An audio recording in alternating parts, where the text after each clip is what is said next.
Hey everybody, it's Jason here, West Volusia CPR and westvolusiacpr.com. Coming to you today with another video here, clinical video for my respiratory therapists and my ICU nurses alike.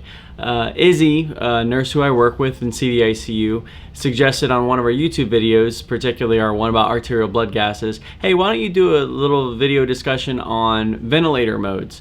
And to be quite honest with you, at first I was kind of hesitant because it can be so complicated given all the different manufacturers and brands of ventilators and their specific terminology. And after doing a little bit of thought, a little bit of sitting down, I went, you know what, we can do this. Let's make this happen. We're going to go over today basic ventilator modes, the whys we use them, and the different kind of concepts and benefits of these different modalities that we have when we are working with our intubated patients in the ICU setting. So come on with me, let's make this happen.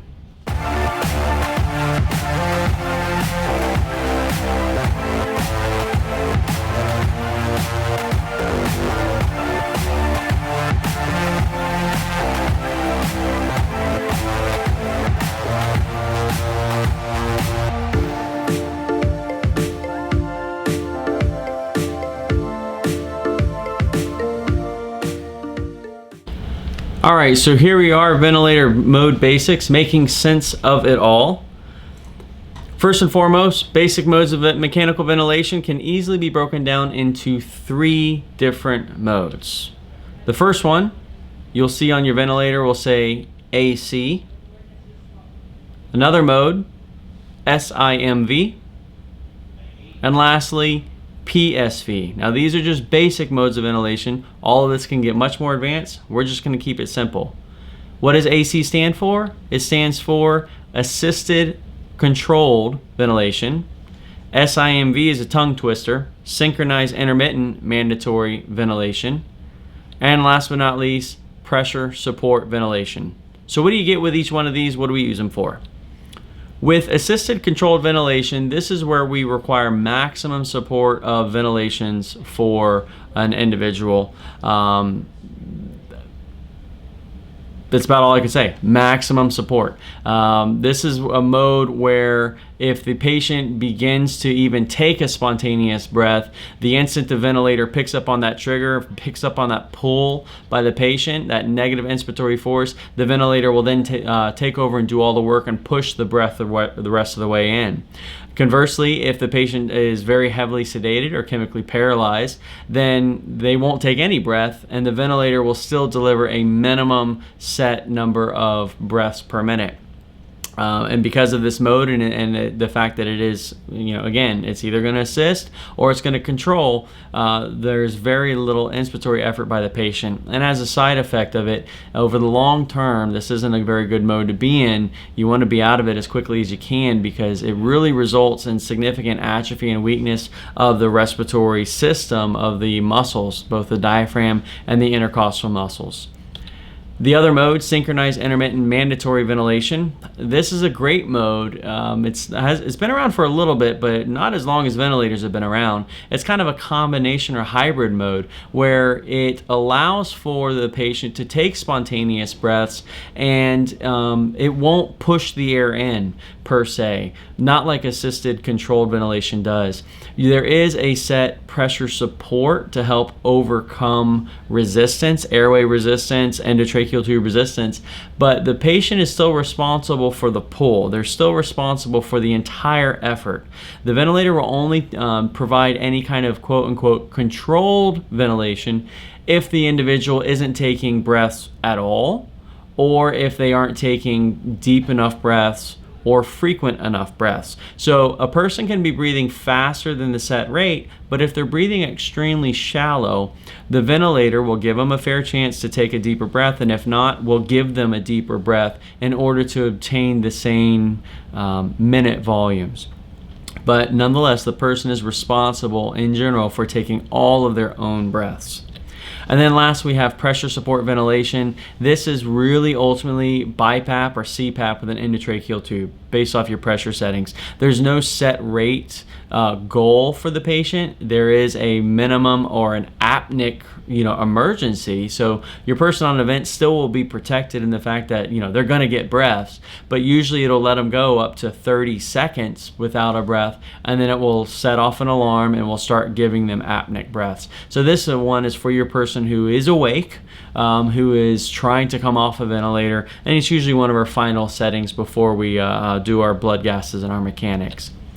Now, one of the unique things about assisted controlled ventilation that you don't find with these synchronized intermittent mechanical ventilation is pressure and volume cycling. So I look at these as like targets. Generally speaking, when people are placed in AC mode, they're placed in AC volume cycle mode, where we are saying, listen, we don't want you trying to pull in all of your own air. The ventilator is going to do the work for you. Let's let you rest. And let's still set a target volume for your breath. We do that all the time in SIMV. We set a target volume. So we say a person's goal is 8 to 10 milliliters per kilogram of ideal body weight. And so if I have a person who's 80 kilos, then that means I'm looking for 640 to 800 milliliters per breath. And normally for a minute volume, so the total liters per minute desired is somewhere around anywhere from as little as 6 to on average 8 liters per minute. So I have an 800 milliliter maximum volume per breath, and I want 8 liters per minute, so that's 10 breaths per minute. So I'll set AC mode with a volume cycle with a target volume of 800 mils per breath, and a minimum set rate on the mode of 10 breaths per minute, and that'll give me my 8 liters.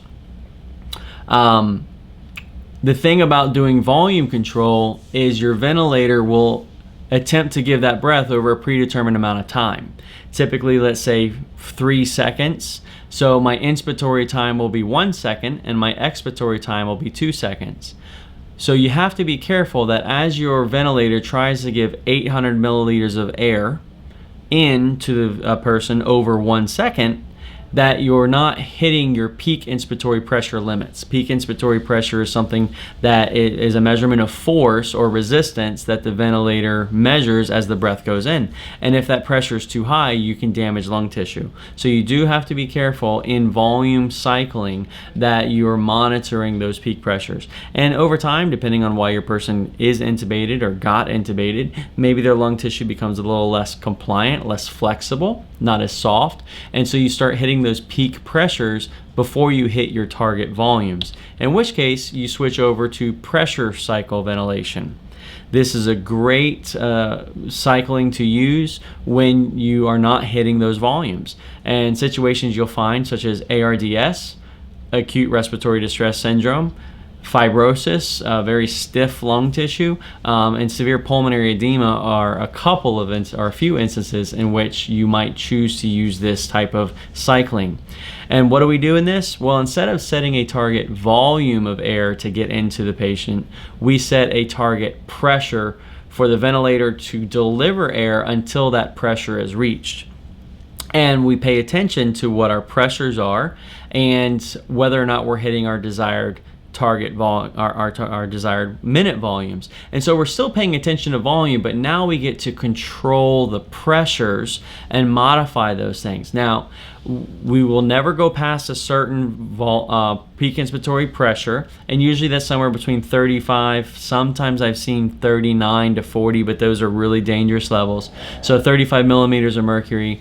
And if I'm not getting the required volume, then what we have to do is we have to slow down our breaths. We have to slow down our inspiratory phase, make it longer. And so we're going to give air over a longer period of time, which will allow us to get in our volumes but achieve lower pressures in doing so. Sometimes you can see we'll even get to an extended or a reverse inspiratory-expiratory ratio where the inspiratory time actually exceeds the expiratory time, and that may be required. Keeping in mind that normal ventilation phase is an inspiration phase that is shorter than an expiration phase.